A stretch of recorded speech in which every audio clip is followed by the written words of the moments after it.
Welcome back to the morning show on XL7 TV. It's time for This Week in Real Estate with Bob Zadora. How are you, sir? I'm well. You are well? I am well. That's good. You look well. Much better than I did a week ago. Looks and feelings are two different things. Well, that's part of it. That's part of it, Are too. you feeling well as well? Yes. Yeah. Well, good. We had a little hiccup in your health there, but You that's did. okay. Hey, I mean, it seems to be a pretty popular sport right now. I mean, It is. It is everywhere. I can't. The number of people that, fortunately, it's just kind of like a bad cold type thing, working your way through it. Yeah. But the fatigue bothers me. And I never really got over that with the first round that we had 2 years ago in November. It was like my get up and go, got up and went. Mm-hmm. And I can feel that from time to time. And now you're just chasing it down, trying to get it back? Exactly. That's all I want to do. I just want to get it back. So you've been a little bit idle, but I'm sure that you've been staying on top of things and everything that's going on in the real estate world? Checking up, keeping things moving forward. I mean, we've got stuff that's under contract, people that are expecting us to perform, and that's what we do. Making sure that things are getting done. Something we ran into the other day, the importance of inspections. And even if there's no repairs, to get the home inspected so that you know what's there. We have a home that's under contract, and the gentleman decided that he didn't need a home inspection. He knew what he was doing. And he did. Structurally, the home is fine. But it's all the miswired outlets. Not ground faults not being where they're supposed to be. Pan under the hot water heater. Things that you don't, little cracks in the block. A bad boot on the roof. They put it. Whoever put that boot in, it's like a boot that should come out of the side of a wall, and they just like screwed it onto the roof. Well, now he's house is for sale. Take a look. And I get the repair addendum, and all these things get called out. And I says, "You just bought this house." I said, "Didn't you have a home inspection?" Oh, no. I said, "Well, now you're going to pay for stuff that would have been paid for before. Or at least you would have been aware of it. And over time, as you've been, and he did put a lot of money and effort into the house, you would have corrected these things if you would have known, obviously." Mm-hmm. So even if you're not going to get any repairs, or the contract may say as is, and get the home inspected. Make sure you know what you're getting into, and you're informed going forward. It's very, very important. Yeah, pay for it yourself. Get it done. Because you're paying for that anyway. That home inspector works for you. When we put the home under contract, we give them a list of several people that we know. And I said, "You don't like these guys? Pick the phone book up. You call anybody you want." Bob doesn't make any recommendations on home inspectors. I may go, "Yeah, you really don't want to use that guy," but I'll never tell you to use this guy. Mm-hmm. Because most of them are excellent. And you got a few that really should be working over at Live Edge or someplace.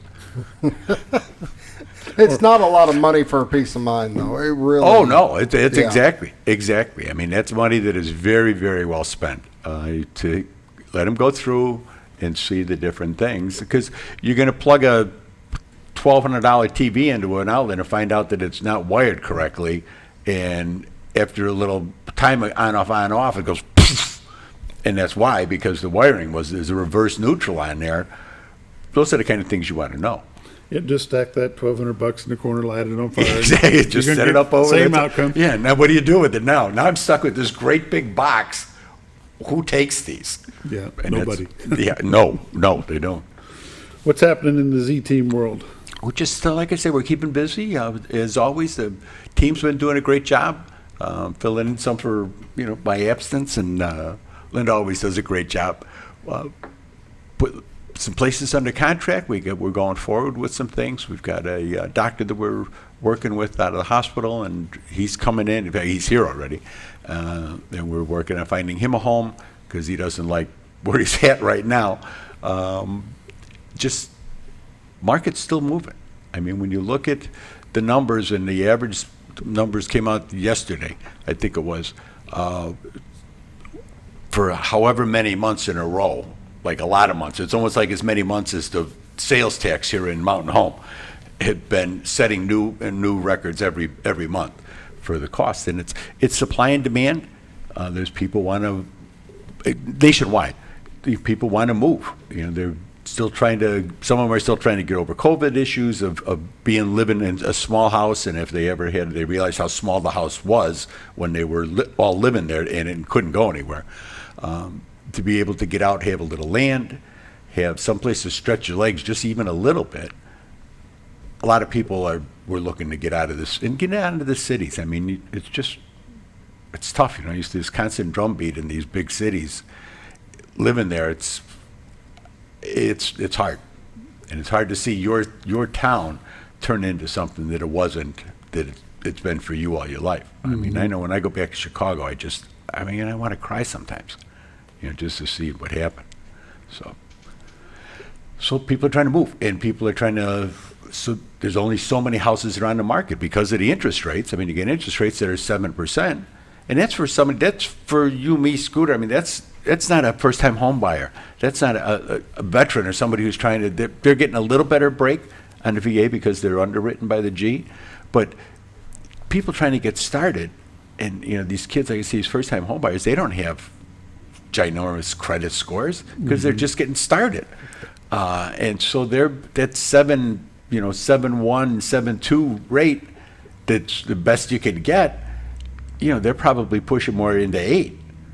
Construction loans are 8.5, 9. That has slowed that part of the market. That was what they wanted to do. So somebody who's in a home at 3, 4, 5%, they're not selling unless they have to. They're not selling. I'll stay here. We'll put a room addition on the back. We can do whatever it is that would make them more comfortable there, and that's what we're seeing. So there aren't as many houses on the market for people to buy, but there's still a lot of people that want to buy houses. And the price isn't always the issue, and as it's been getting forced up, a lot of cash buyers still coming through. There's a lot of cash buyers in this town, much to the chagrin of the banks, I think, to some degree. But people coming in, if they're not putting all cash down, they're putting large amounts of cash down, and that helps offset that 7% loan that they got to take out. The monthly payment isn't quite as much. That makes a big difference. But you can take that 7% and hope for the best that it's going to come down. Chances are it's not going to come down anytime soon. But you can always refinance. You can always refinance, exactly. You date the rate. That's really what you're doing. You're not married to that rate at 7% forever. Although there were people when the rates were like really tanking and were coming down, and there were people still paying high interest rates just because it's when you don't see that money, when you're getting it auto withdrawal out of your accounts and things like that, you don't pay nearly as much attention to it as you do when you're writing a check or if you're paying your bills online. You pay much more attention when you get that saving. You look and go, 8%. That was from a long time ago. Yeah, how much can I save if I quit doing that? Yeah, exactly. Well, we did that with ours. We had Kristen Asari did a refi for a veterans VA refi, and I got a great rate, and I look like a star now. But I get 2 letters a week from the mortgage company telling me that I should refi and I should do this and that. Take that equity you've got in the house. Yeah. Because they're getting crushed right now. Yeah, not a chance. Yeah, no, not going to happen. Let's take a look at some numbers. We'll come back and talk about them. This week in real estate, there were 36 new listings came on, 3 commercial properties, 7 parcels of land, 26 homes came on the market. They range in price from $99,000 to $488,000. 2 of them are taking backups, and the backup number was down last week as well. They were running at 4, 5, 6. Part of it's seasonal, but we'll see how over a longer term how it works out. There were 33 sales, 1 commercial property, 8 parcels of land, 24 homes sold. They ranged in price from $59,000 to $435,000. Average sale price this week was $195,000 with 81 days on market, and a total of $4.6 million in residential real estate closed this week. 13 properties expired, 37 had price changes. There's 45 residential pendings waiting to close. Currently, there's 270 homes on the MLS, so we picked up 7 from last week. Year-to-date comparison, for 2023, there's been 793 homes have sold for $181 million. The average sale price this year is $228 with 87 days on market. Last year, there had been 912 homes that sold for $200 million. The average sale price last year was $220, with 81 days on market, kind of giving you an idea of how things are going. For 21, there had been 944 sales with an average sale price of $198. For 2020, there had been 885 homes that sold for $165, and in 19, there had been 837 homes that sold for $148,000. So you can really see the difference of how things have gone up, COVID, and how it's affected us in this market here. You know, you see a lot of major metropolitan areas where their numbers are like way down from where they were. You know, people are just not staying. They get their tax bills and things like that. I'm talking to a guy yesterday, and he was bemoaning the fact, we were talking about I said, what are you paying in property tax here? And he tells me how much. It's like nothing. I says, well, you've been locked in. I says, and you're a senior, and you get the homestead and everything. He goes, oh, yeah. He says, but they tax my pension. I says, okay. I says, and what were your property taxes where you came from? And he says, well, it was that much a month. I says, really? And I said, why are you here instead of there then? He said, well, I don't want to stay there. I said, so you paid a little bit of income tax and be fine with that because you're saving it in so many other ways. And you get the quality of life and you're not looking over your shoulder all the time. So that's a big thing for people. They kind of forget oh wait, I left there for this very reason. And it costs money to run the government. You got to pay the police, the fire, the teachers, all the things, the roads and everything else. Here, when you see them doing a road project, they set up a pickup truck at the end of the street to kind of half block it off. You don't see 2 miles of barrels and all the 3 flagmen and everything else for 2 guys and a shovel. That's what makes such a big difference. I mean, I've been very impressed with the way the legislature's been stewards of the money that gets spent. I mean, especially for a state our size. It's funny. I had a conversation with a guy who lives in Crystal Lake last Tuesday, and we got on the topic of real estate and property tax. He said, I moved back up to Crystal Lake from California. He was a self-defense instructor for some of the stars out there, and he stayed busy doing that, decided to get out of that, went back to Crystal Lake, and talking about property taxes being due middle of October. By the way, if you haven't paid yours, get out and pay them. And I said, I got personal property tax. I said, luckily all that's taken care of through my escrow and blah, blah, blah, blah, blah. And he said, He said, I pay mine monthly. I said, oh, that must be nice. He said, nice. He said, the only thing that I did not check when I left from California to come back to Illinois was how much my property tax was. Going to be, yeah. He said it was high in California.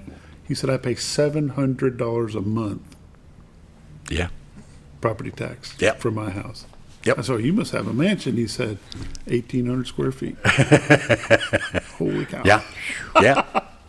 Yeah. I mean, it's insane in some of these places. We mentioned it several times when we do the Z Clips in the morning. This is God's country, and we welcome anyone that wants to come here and join us in God's country. Just don't come here and try to change it. That's right.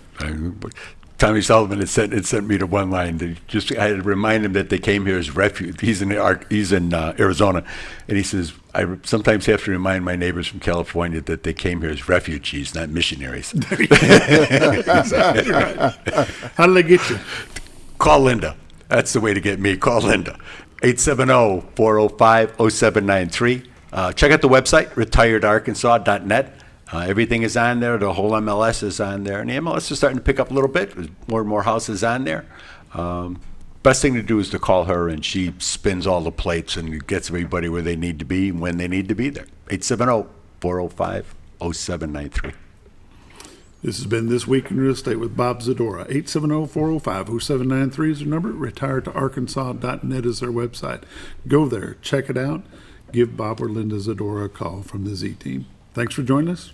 We'll be back with Friday Sports. Go Bombers. Go Bombers.